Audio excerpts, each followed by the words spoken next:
Going to start the regular Crystal Council meeting. Let's start with roll call. Mayor Adams. Here.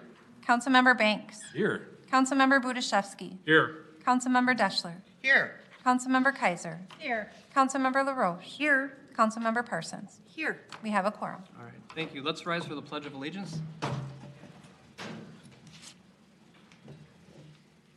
Pledge allegiance to the flag of the United States of America and to the republic for which it stands, one nation, under God, indivisible, with liberty and justice for all.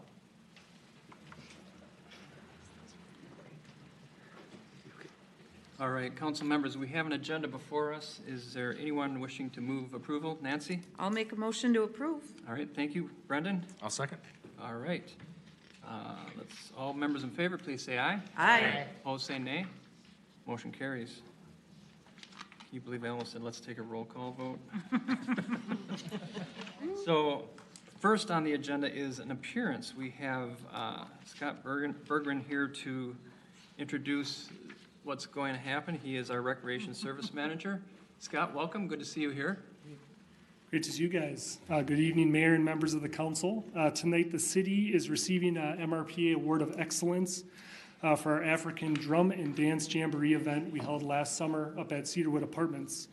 This event was led by Dylan Ronan, who is with us in attendance. He was a summer staff member last year, and this event was created as a way to promote Crystal's diversity. The event allowed participants to learn about West African drum and dance, which was coordinated by a gentleman named Lars McCritty and a woman named Cheryl Jeffries, and then also taste some Liberian cuisine, which was provided by African food and gifts here in Crystal. So the event was great. A lot of great partnerships came out of it, and these are partnerships that we hope to continue moving forward. So here to present the award is Alyssa Fromm from the City of Plymouth and the MRPA Awards Committee.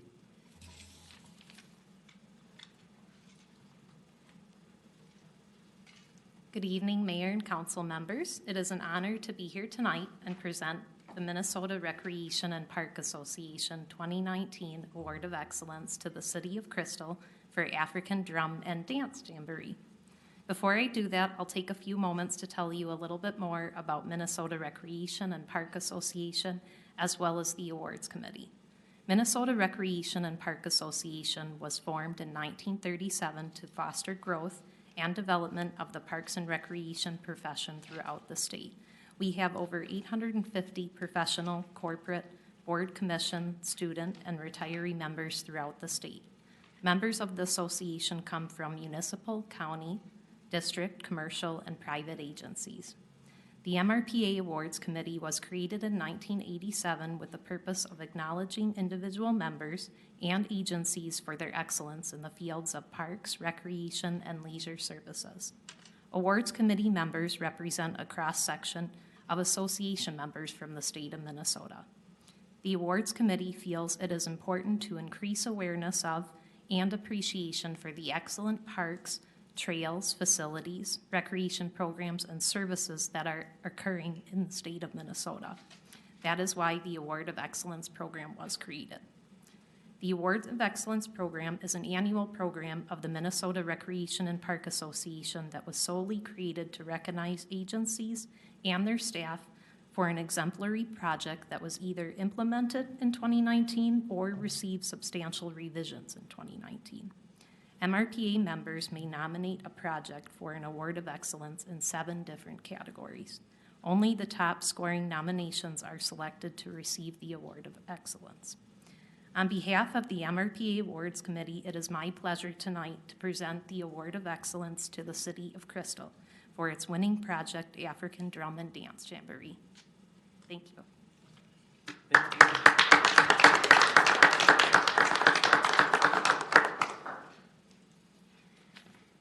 All right, we were going to do a picture, I think. All right, why don't we do that quick?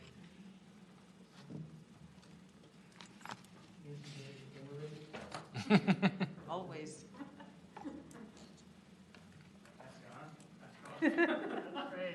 Yes, yeah.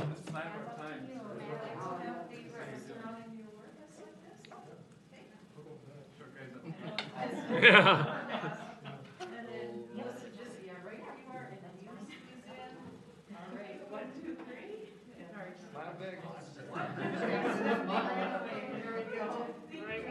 Wait.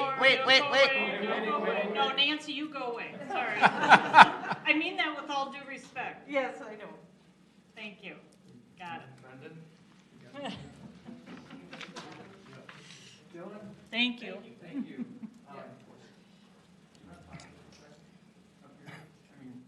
you be willing to answer some questions? I guess so, yes. All right. No The pressure. right answer is yes. It doesn't bite. I will answer some questions. Thank you. So, it's, I don't know if anybody else had any questions, but I had a couple questions.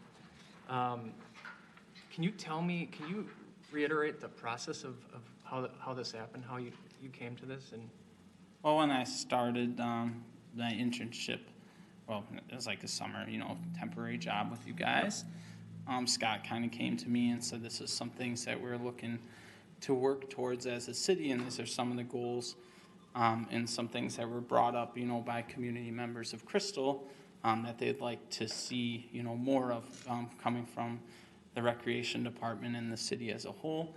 And one of those things was, inclusion of, the diversity of the city of Crystal. So I made some connections with the Cedarwood Apartments and talked to their apartment manager about, kind of what, because Scott had made a connection with them and John as well, and was looking into doing some, maybe programming with them.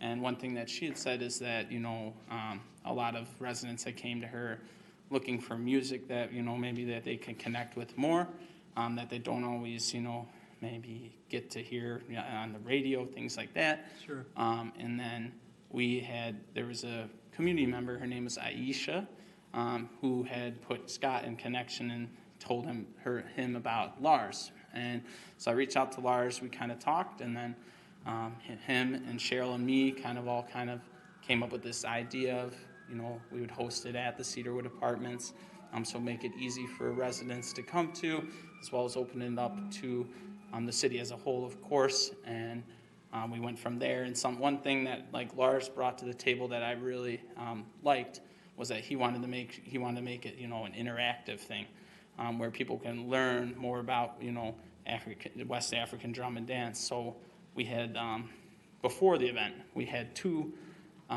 sessions where you can come, and Lars was teaching drumming and Cheryl was teaching dancing, and that was something it was great to see kids and adults alike just getting together and having a lot of fun, learning something new, and for some people maybe getting back to something that they hadn't done in a while or seen. So Sure. Yeah, so it was a great opportunity, and it was like the first big event I'd done all myself. So that was for the city of Crystal to give me that opportunity and trust was something that I really learned from and grew from too. Yeah. From a council perspective, we included inclusionary as one of our primary goals a couple years ago, and it's really cool to see how some of these initiatives can just really happen with the staff that we have here. And it's great to see that first of all, you as an intern came through and was able to pull this off and at a level of award. That's amazing. So thank you for your efforts and your time with us. Yeah, of course. Any other questions from council? Nancy, go ahead. Are there other future events planned? So right now with COVID and everything, having large gatherings is something that's a little tough. Yes. But I no longer work with the city of Crystal right now. What? But I do work with the city of Minneapolis. And we're always planning events that include everyone. So there's definitely been some talks. I actually talked to Lars before all this was kind of started up. And we were thinking of maybe doing something in the south side of Minneapolis. So I think is something to come once, we can all gather again safely. All right. Fantastic, you. great Thank you, work. Dylan. Yeah, thank you guys. Well done, thank you. All right. And thank you to Alyssa Fram and who presented the award. And yeah, that's great. We're going to continue with our agenda. Before us, we have a consent agenda. I'm going to read that into the record at this time. If you are here for the award and you want to leave, feel free to do that. It's not rude. If you want to hang out and watch what we do here, you can do that as well. First item on the consent agenda is the approval of the minutes for the following items: work session from July 9th, and then the council work session on July 21st, and a council meeting on that same date, and then the second work session on that same date, which is July 21st, and then one more work session on August 6th. Item 2 is approval of the license applications, which is submitted by the city clerk. That is submitted to the council, and that list is on file with the city clerk. And then approval of a resolution ordering the preparation of assessment rolls, declaring the amount to be assessed, and setting the date as October 20th as the date for the public hearing to consider the 2020 delinquent accounts. Those are the consent agenda items. Looking for a motion on this? Julie? I'll move approval of the consent agenda as read. All right, thank you. Looking for a second? Therese? Second. Thank you. All members in favor, please say aye. Aye. Opposed, say nay. Abstain. Say nay. Okay, so we got one abstaining. Abstention. Abstention, thank you. And we have to do roll call on that? No? Okay, No, Mr. Mayor. thank you. So that motion carries. Next is open forum. Is there anyone here wishing to speak during open forum? Reminder that open forum is an opportunity for citizens to come and address the council, which will be on CCX and in front of the council itself. So if you have something you'd like to bring to us, feel free to do that. We allot 3 minutes per person, 10 minutes per item, and use that as a tool to communicate. That'd be great. We'll close open forum, move on to the regular agenda. First item on the regular agenda is the list of expenditures, which are greater than $25,000. I'll read those into the record at this time. Quite the list today. Center for Energy and Environment for home improvement loans and costs, that's $39,578. Met Council for SAC charges in June, $59,043. Short Elliott Hendrickson for 2020 utility reconstruction project costs of $26,970. U.S. Bank for the semi-annual bond payment, $169,465. Met Council waterway services for August, $173,128.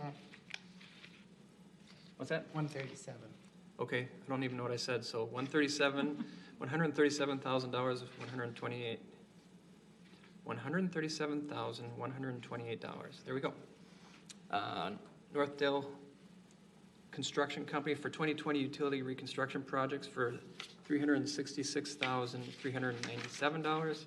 Crystal Leased Housing Association for Kavanaugh TIF note, $155,169. Golden Valley Joint Water Commission for May water costs, $246,727. Landscape architecture for a refund of the escrow for the site improvement plan at 4710 58th Avenue, $25,645.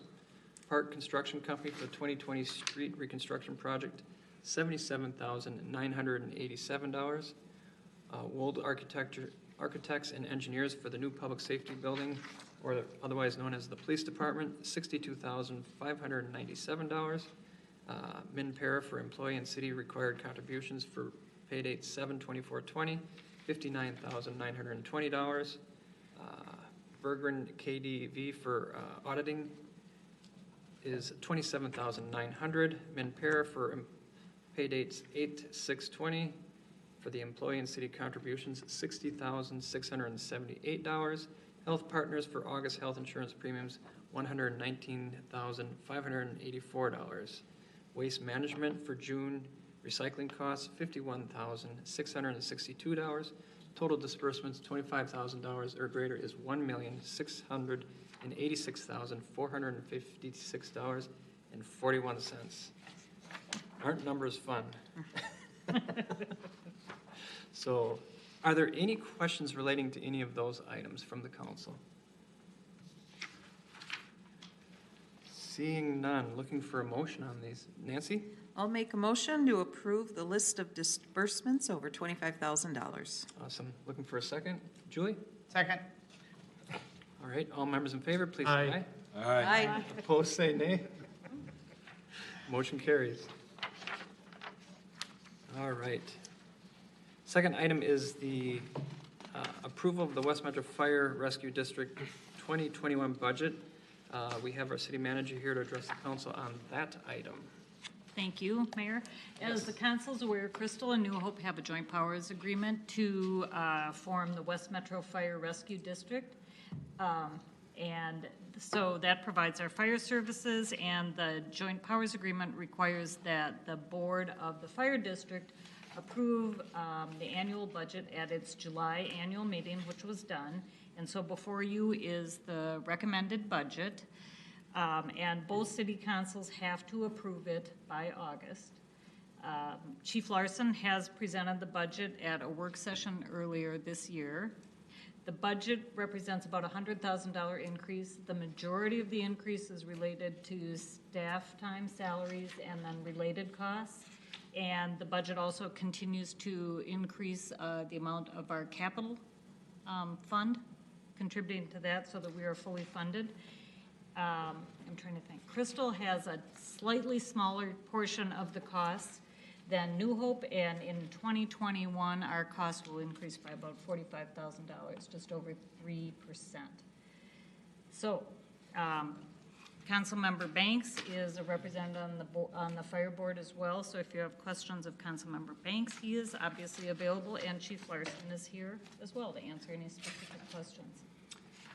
So we also have a citizen rep. Correct, And that's Jeff Kolb. correct. So anybody who's interested can contact him as well. I'm sure he'll love to hear that. The board did recommend, or adopt the budget unanimously Okay. at its July meeting. Great. Did you have any comments, Brendan? No, I just kind of, it's consistent with the increase, roughly about 3%. Nothing, there wasn't any bells and whistles or something crazy added into it. It's just mainly, and Chief Larson can probably speak to it more, but mostly related to salary and insurance-related costs.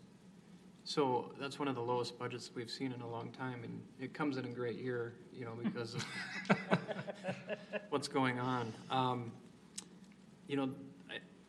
think 20,000 of that increase was from the capital piece. I don't remember how many years ago it was, but a few years back, the district decided to, or the board, the fire board decided to get capital kind of up to where it needed to be. And, it's not much different than what we're trying to do here in Crystal is to make sure we're properly funded so when these capital items come, we don't have to take out loans and that sort of thing. So it's nice to see that we kind of have that piece paralleling our two organizations. When it comes to the increase in salaries, with that 3%, it doesn't include the way business is being done this year, I presume, in terms of having duty crews. Oh, yeah, correct.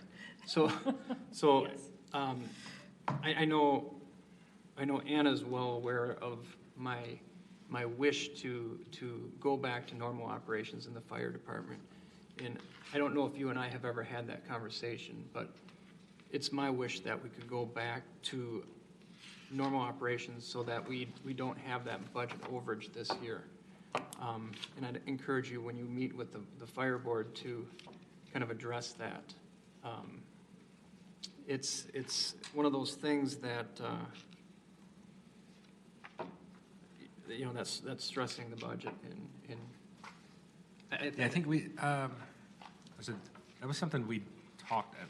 I can't remember all the details. It's been a while. But at the last meeting? At our last meeting, we talked kind of at length, right, Chief Larson, about kind of the plan, and as well as kind of the impact on the budget on that and, Right. the long-term effect, and, that we don't want to continue with kind of how it's going, but that, Right.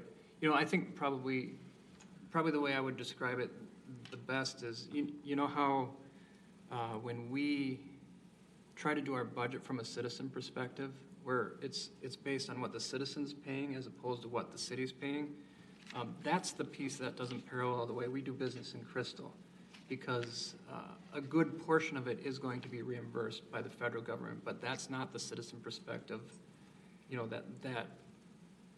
that I would like to see happen there. Bottom line is the citizens be going to pay for it either through the federal fees or through local fees. And that kind of continuity is kind of what I'm hoping to see moving forward. So I thought it was something you should hear. I mean, we've never had the conversation. I know Ann and I have, but oftentimes we don't have it in this form. But all right, that's all I have. Any other questions on this particular budget before us? Looking for a motion on this budget. Brendan? Make a motion to approve the West Metro Fire District 2021 budget. Okay, thank you. Nancy? I'll second. All right. All members in favor, please say aye. Aye. Opposed, say nay. Motion carries. All right. So next item is a reading of an ordinance change for Chapter 11, City Code. Our City Attorney, Troy Gilchrist, is here to address the council on that item and the public, of course. Welcome, Troy. Thank you, Mr. Mayor and Council. What you have before you for first reading is an ordinance to amend Section 1105 of the City Code related to licensing and use of tobacco. The changes are intended to reflect changes in state law that were adopted by the legislature and that went into effect on August 1st. And so the amendments are merely to bring the code in line with those state changes, which predominantly were focused on changing the lawful age of tobacco use from 18 to 21. So what you have before you is an amendment that essentially just updates the tobacco-related definitions to, again, accord with state law, changes the age references from 18 to 21. Follows the language when it relates to penalizing activities associated with giving or otherwise, furnishing tobacco to persons under the age of 21. I stumbled on that because really there's no change there other than to use the same kind of catchphrase that the state law uses in the code, so they're aligned. Changes the age range from those used for compliance checks. The current range was 15 to 17, but obviously with the change in the age, it is now by state law between the ages of 17 and 20. Those are the folks that can be used for compliance checks. And then it also adopts a new subsection of 1105.17 that merely restates, but as I stated in the work session prior to this meeting, that I think it's instructive to put out to spell out in your code that the state law does require signage to be posted in the licensee's business, indicating 21 is the minimum age, and indicating and requiring that employees must verify the age of purchasers who are under the age of 30. So again, just working to incorporate those changes of state law into the city code. There was a question asked in the work session. I was able to find out a little bit of information regarding one of your adjacent cities and some concerns raised regarding notice regarding their ordinance. And there's a statute that talks about notice being required to licensees when you're either adopting a new tobacco ordinance, or what it says is making a substantial change, a substantial amendment to the ordinance. Because this is not a substantial amendment, it's merely incorporating state minimums, state requirements. In my view, that notice provision is not triggered in this case, and so it should not be an issue here. The other community actually did make substantive changes to their ordinance, including some additional prohibitions that you're not doing in this ordinance, and so that wouldn't apply in this particular case. So with that, Mr. Mayor, again, this is up for a first reading. I'd be happy to answer any questions if the council has any. Thank you, Troy. That was quick work. Way to go. Good, quick research there. Any other questions? Oh, Julie. Didn't we change, I mean, in a way, we've been 21 for a while, because when the federal government changed it to 21, didn't we jump into compliance at that point?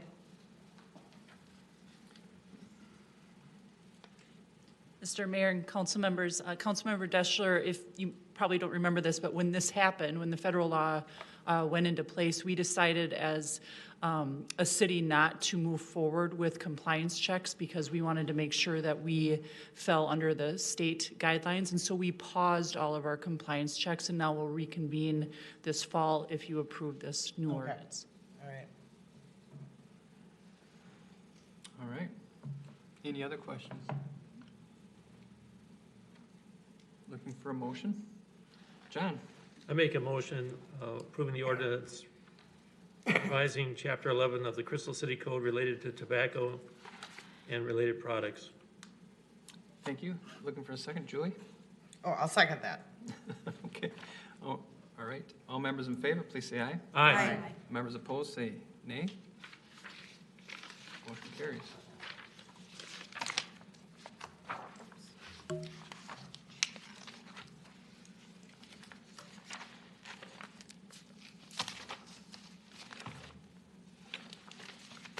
All right, lost my script. Great.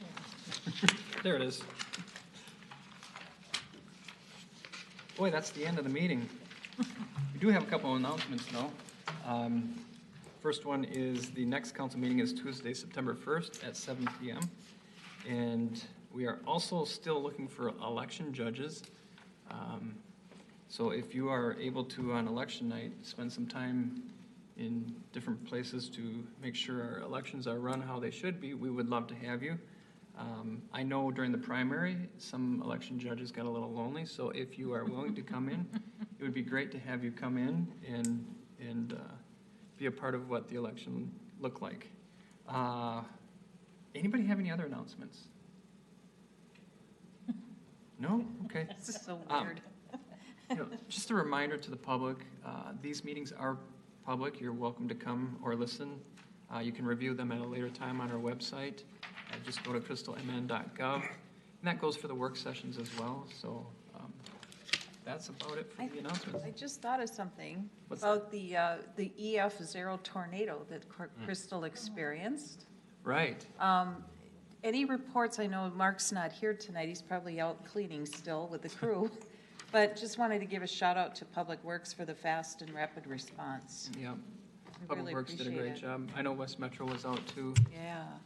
I know during some of those storms, the men and women of the fire department spent a lot of time in the fire truck, a lot of time. I remember the storm right after I was elected. I think I spent 3 days straight, and we had power out for almost 6 days. 6 days. Yeah, we did too. I remember pulling up to one house, and there was a fire in their driveway. It was a line down that was burning the tar, and that was like a day or two later. And it was just some wild stuff happens in these storms. Yeah, Glad no one got hurt though. right. So, yeah, F0. Yeah, yeah, right, F50? That's correct? EF0. EF0, EF0. thank you. It was out of power for over 48 hours. You were at 48 Over hours? 2 days? Yep. Well, one thing I noticed about this storm that was different than any storm I've ever seen in Crystal is there's a lot more personally held generators in this community. So I think that's a really good thing. I heard them humming and a lot of extension cords running next door and across the street again. Yeah, a little less of that, but yeah. Yeah, less this Yeah. time, but. All right, looking for a motion for adjournment? I'll move to adjourn. Was that Therese? Yes. I thought Thank you. John was gonna keep it going. Looking for a second. Julie? I'll second. All members in favor, please say aye. Aye. Opposed, say nay.